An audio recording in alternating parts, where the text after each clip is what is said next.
Good morning students. Today we are going to talk about Arrhenius equations graphs. Previous video में आप लोगों ने देखा होगा, मैंने आपको Arrhenius equation के बारे में बताया था, which was k is equal to a into e raised to the power minus e upon rt, where k is rate constant, a is Arrhenius constant या जिसको हम frequency factor भी बोलते हैं, और E जो है आपका वो है activation energy, R is gas constant and T is temperature in kelvin. ठीक है, फिर हमने इसी इक्वेशन को आगे फिर फर्दर डिराइव किया and we have converted to ln k is equal to ln a minus E upon R T.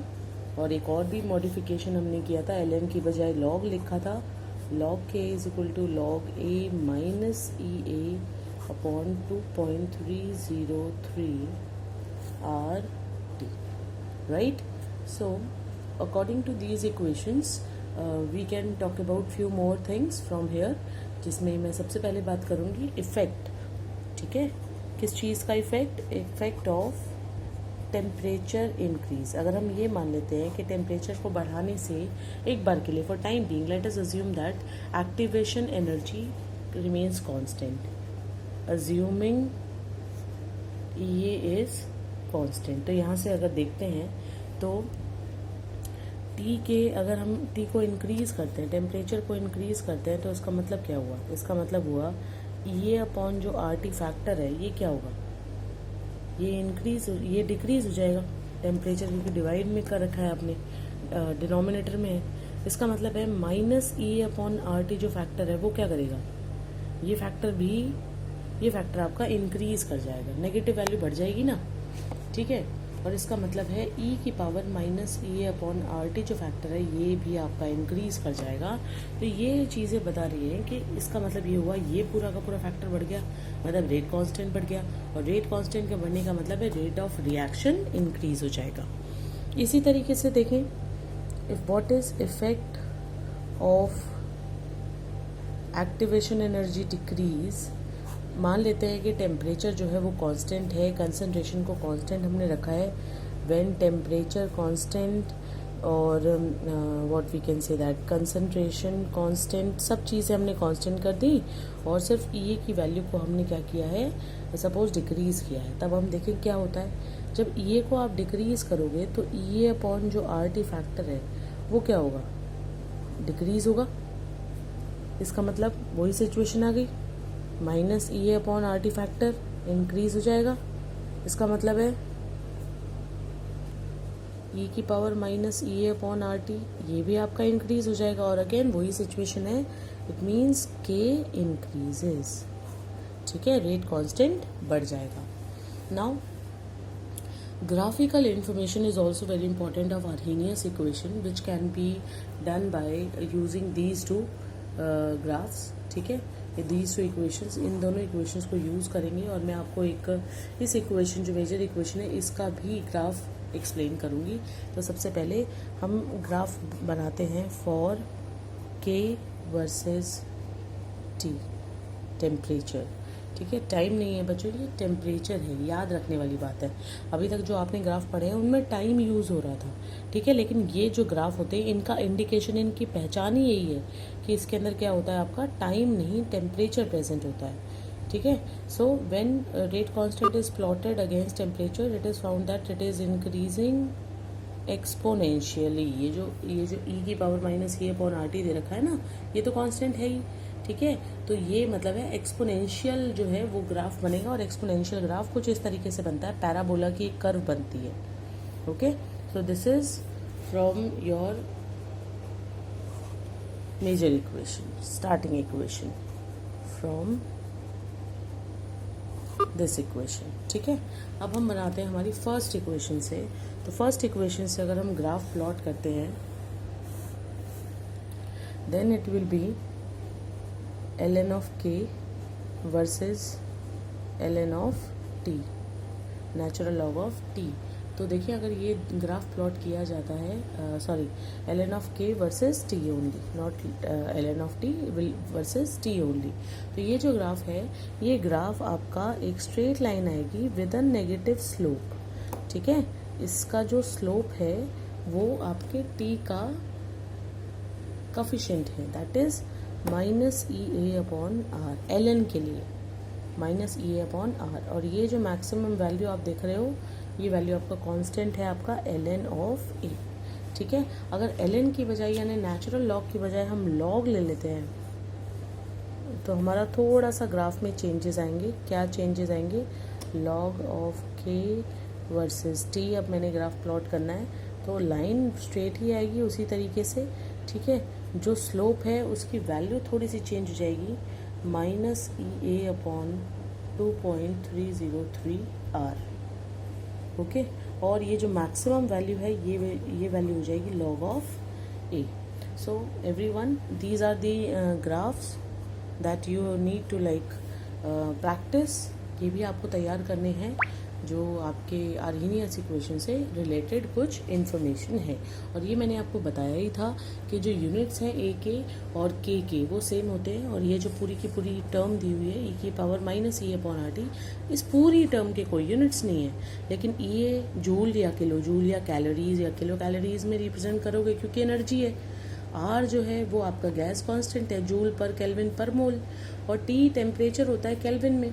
तो ये सारी वैल्यूज जो है वो उसी के अकॉर्डिंगली लेंगी। ओवरऑल इसका कोई यूनिट नहीं है, इसलिए इन दोनों की यूनिट सेम होते हैं। ठीक है, तो खैर ये सारी जो कुछ और इन्फॉर्मेशन जो पेंडिंग रह गई थी आर्हीनियस इक्वेशन की इन द प्रीवियस वीडियो, तो that I am posting now.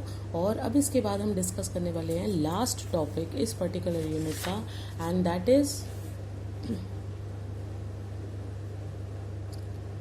Effect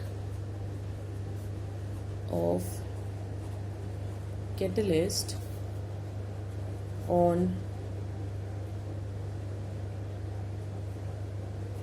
rate of reaction and activation energy। ठीक है, effect of catalyst on rate of reaction and activation energy. तो सबसे पहले कैटलिस्ट को डिफाइन कर लेते हैं। What is a catalyst? What is a catalyst? A chemical substance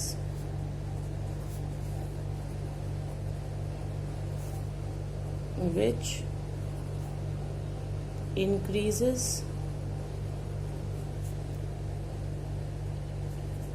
rate of reaction without actually being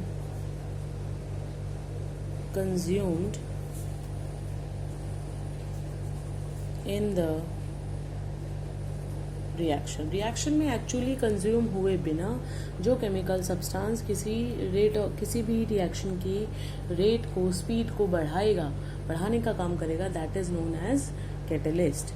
ठीक है, तो ये जो कैटलिस्ट है इसका क्या इफेक्ट होता है एक्टिवेशन एनर्जी पे, ये देखते हैं। अब हम ग्राफिकली इसको समझते हैं। ठीक है, अगर ग्राफ प्लॉट किया जाए against potential energy and reaction coordinates, तो ये ग्राफ अगर आपको कुछ याद हो तो मैंने इस तरह का आपको ग्राफ बताया था।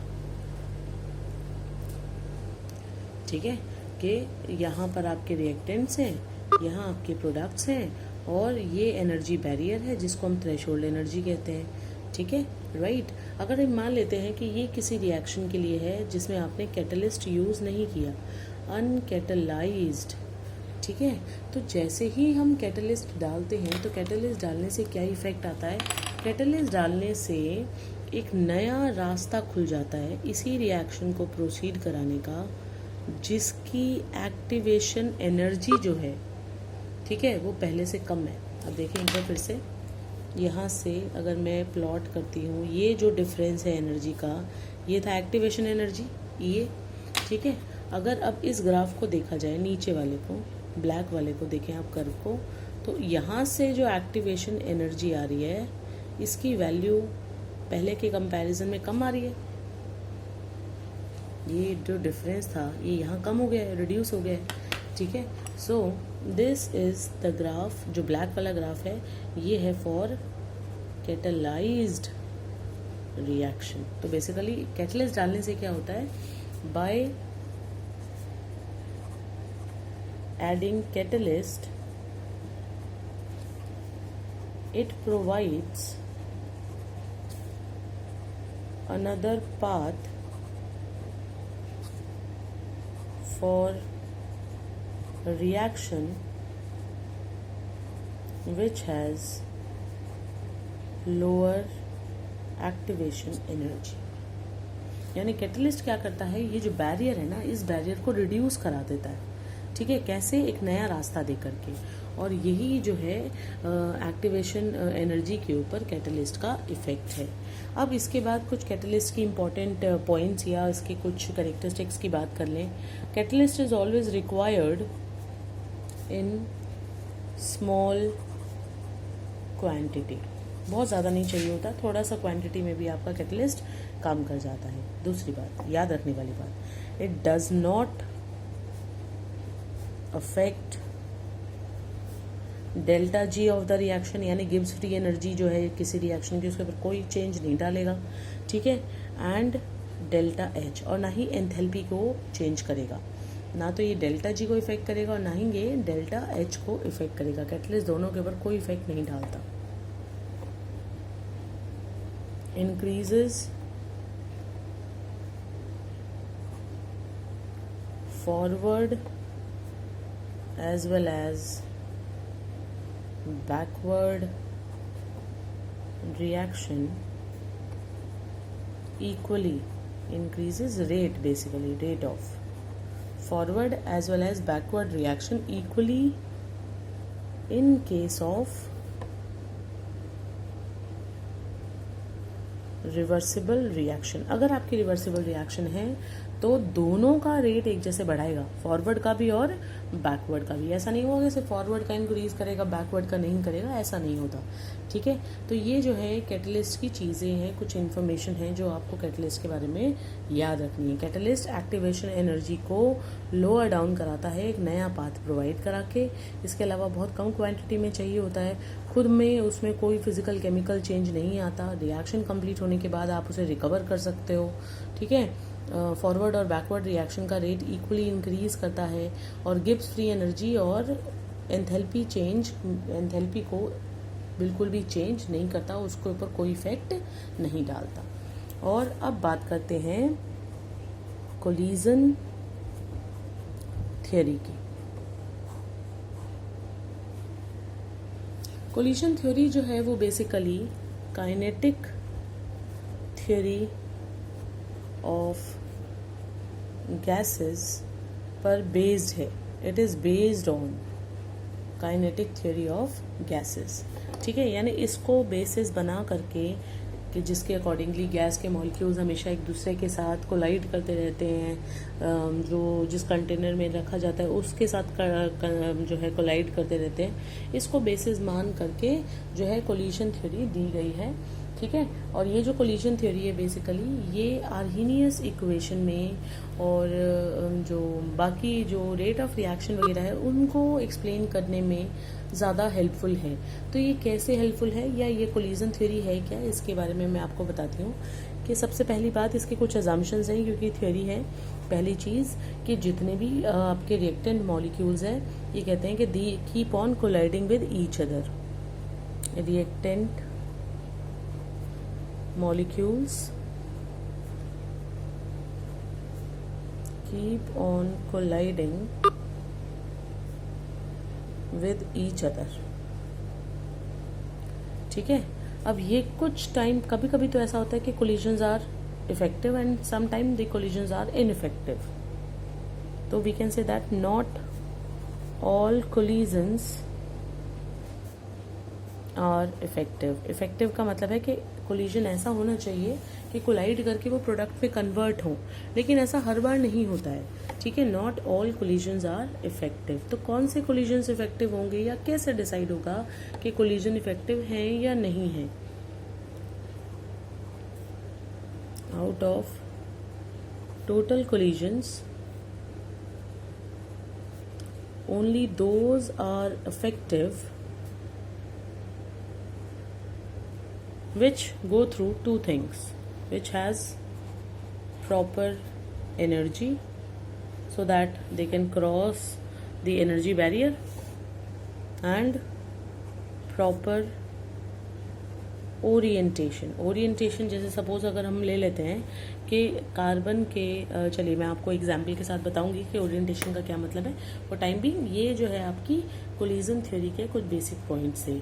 मॉलिक्यूल्स हमेशा एक दूसरे के साथ कोलाइड करते रहते हैं। कोलिजन्स जो है वो इलास्टिक होते हैं, यानी एनर्जी का ट्रांसफर हो जाता है फुली। देन सारे के सारे कोलिजन इफेक्टिव नहीं होते, प्रोडक्ट में कन्वर्ट करने वाले नहीं होते, प्रोडक्ट बनाने वाले नहीं होते। सारे कोलिजन्स में से सिर्फ वही इफेक्टिव होंगे जो वही प्रोडक्ट बनाएंगे जो जिनकी एनर्जी प्रॉपर होगी और जिनमें प्रॉपर ओरिएंटेशन होगी। तो बोल्ट्जमैन फैक्टर से की हेल्प से ये ऑलरेडी आप लोगों को बताया जा चुका है कि बेसिकली दैट जो e की पावर माइनस ई अपॉन आर टी टर्म है वो किसको रिप्रेजेंट करती है? Fraction of molecules with activation energy. यानी ये जो मॉलिक्यूल्स हैं, फ्रैक्शन ऑफ मॉलिक्यूल्स हैं, इनकी एनर्जी जो है वो बिल्कुल प्रॉपर है। जैसे हमने कहा ना कि प्रॉपर ओरिएंटेशन, प्रॉपर एनर्जी होनी चाहिए। तो प्रॉपर एनर्जी के लिए हम सबसे पहले इस टर्म को यूज़ करेंगे। इसके अलावा एक और टर्म यहाँ पर इंक्लूड करेंगे और वो होगा ZAB। ठीक है, ZAB क्या है? It is known as collision frequency. ठीक है, ए और बी अगर दो रिएक्टेंट है तो उसके लिए ZAB यूज किया गया। आप सिंपली Z भी लिख सकते हो। What is collision frequency? It is number of collisions पर सेकेंड पर यूनिट वॉल्यूम। ठीक है, पर यूनिट वॉल्यूम में पर सेकंड में यानी एक सेकंड में 1 सेंटीमीटर क्यूब में कितने कोलिजन हो रहे हैं, तभी तो हम बात करेंगे कि बेसिकली कोलिजन थ्योरी कोलिजन के ऊपर बेस्ड है। तो नंबर ऑफ कोलिजन्स तो पता होने ही चाहिए कि कितने हो रहे हैं 1 सेकंड के अंदर। उनमें से कितनों के पास, कितने मॉलिक्यूल्स के पास ये एक्टिवेशन एनर्जी है। तो ये जो दोनों फैक्टर्स हम कंबाइन करते हैं ये किसके बराबर या किसके अप्रॉक्सीमेटली इक्वल होना चाहिए? रेट कांस्टेंट के। रेट कांस्टेंट या rate of reaction must be equal to ZAB, number of collisions taking place, into fraction of molecules which are having proper energy. लेकिन अभी भी इस पूरी की पूरी टर्म में एक चीज़ मिसिंग है और वो है सेकंड फैक्टर इसका, जो था प्रॉपर ओरिएंटेशन। मैं प्रॉपर ओरिएंटेशन को आपको एक्सप्लेन करती हूँ। प्रॉपर ओरिएंटेशन, कभी कभी ऐसा होता है कि मॉलिक्यूल्स में सब चीज़ें ठीक होती हैं, सारी एनर्जी उनके पास प्रॉपर होती है और कोलिजन्स भी हो रहे हैं, लेकिन फिर भी प्रोडक्ट नहीं बनता। इसके पीछे जब रीज़न ढूंढा गया तो फिर वो रीज़न मिला कि कभी कभी ऐसा होता है मॉलिक्यूल्स की जो स्पेस में अलाइनमेंट है, जिसको ओरिएंटेशन बोला जाता है, वो बदल जाती है। जैसे हम कहते हैं कि एक रिएक्शन ले लेते हैं, सपोज कि कार्बन डबल बॉन्ड कार्बन है, अगर आपके पास कोई भी ऐसा कोई कंपाउंड है जिसमें डबल बॉन्ड है कार्बन में, उसको अगर हम हाइड्रोजन के साथ रिएक्ट कराते हैं तो प्रोडक्ट क्या बनना चाहिए? प्रोडक्ट बनना चाहिए आपके ये जो दोनों बॉन्ड है ये तो एज इट इज रहेंगे और इन डबल बॉन्ड ब्रेक होकर दोनों के ऊपर एक एक हाइड्रोजन अटैच हो जाना चाहिए। ये हाइड्रोजनेशन रिएक्शन है। बेसिकली हम हाइड्रोजन को ऐड कर रहे हैं in the presence of catalyst. ठीक है, अब अगर ये हम प्रोसेस कर रहे हैं तो हाइड्रोजन कहाँ अटैक करेगा? डबल बॉन्ड के ऊपर अटैक करेगा। यानी अगर इस मॉलिक्यूल को मैं कुछ ऐसे रिप्रेजेंट करूं और मैं अपने हाइड्रोजन को ऐसे रिप्रेजेंट करूं तो ये यहाँ से इसके साथ जब टकराएगा, सामने से टकराएगा तो कोई इफेक्ट ही नहीं होगा। लेकिन अगर ये मॉलिक्यूल इसको, ये आपका इस तरीके से अलाइन हो जाए, यानी डबल बॉन्ड आपका यहाँ आ जाए, ऐसे आ जाए, यहाँ डबल बॉन्ड था, ये कार्बन के एटम्स हैं, बाकी सब उसके साथ जुड़ा हुआ है, तो ये डबल बॉन्ड अगर ऐसे आ जाए और आपका हाइड्रोजन यहाँ से इसके सामने आके टकरा रहा है, इससे आके यहाँ पे हिट कर रहा है, कोलाइड कर रहा है, तो यहाँ पर जो इनकी ओरिएंटेशन है वो बिल्कुल प्रॉपर है। तो प्रॉपर ओरिएंटेशन होने की वजह से जब आप यहाँ पर मॉलिक्यूल टकराएंगे तो they can result into product. But यहाँ से जो है वो इनइफेक्टिव कोलिजन होगा। यहाँ से अगर ये आमने सामने टकरा भी रहे हैं तो भी कोई इफेक्ट नहीं आएगा। अब आप कहेंगे कि मैम इसको मैथमेटिकली हम कैसे एक्सप्रेस करेंगे? This can only be expressed by a probability factor term. यानी हम सिर्फ संभावना की बात कर सकते हैं, पॉसिबिलिटी की बात कर सकते हैं कि यहाँ से मॉलिक्यूल ये ऐसे अलाइन ना हो बल्कि ऐसे अलाइन हो जाए। ठीक है, possibility, and that is represented by probability factor. ये जो P लिखा हुआ है बच्चों, ये प्रोडक्ट्स के लिए लिखा था, ठीक है। वैसे हम प्रोबेबिलिटी फैक्टर को भी P से ही रिप्रेजेंट करते हैं। तो अब ये टर्म जब हम इसमें इंक्लूड करेंगे तो हमारी इक्वेशन बन गई K is equal to P into Z AB into e raised to the power minus e upon RT, and this is the mathematical relation for collision theory। सारी टर्म्स में सिंगल इंडिविजुअली आपको explain कर चुकी हूँ। तो यहाँ से ये जो है आपका कोलिजन थ्योरी में आपको यही 2-3 चीज़ें तैयार करनी है। ZAB क्या है, e की power minus e upon RT क्या इंडिकेट करता है, या P जो है वो क्या है, ठीक है। तो ये थी आपकी कोलिजन थ्योरी। ऑल्दो इसके बाद एक और थ्योरी प्रपोज की गई, that was transition state theory, जिसमें इस P को मैथमेटिकली एक्सप्रेस किया गया है कि ये P जो प्रोबेबिलिटी फैक्टर है ये कैसे एंट्रोपी से रिलेटेड है, ठीक है, रैंडमनेस से कैसे थर्मोडायनेमिकली रिलेटेड है। लेकिन कोलिजन थ्योरी में ऐसा कुछ नहीं बताया गया था, ये फैक्टर रैंडमली दे दिया गया था और एक कांस्टेंट की तरह से उसको अज्यूम किया गया था।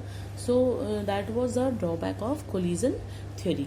तो खैर ये जो है आपका यूनिट केमिकल काइनेटिक्स कंप्लीट हो गया है बच्चों, और फ्रॉम द नेक्स्ट लेक्चर यानी कि ट्यूसडे से मैं सरफेस केमिस्ट्री स्टार्ट करूँगी। So complete your notes and do solve the assignments. Thank you everyone.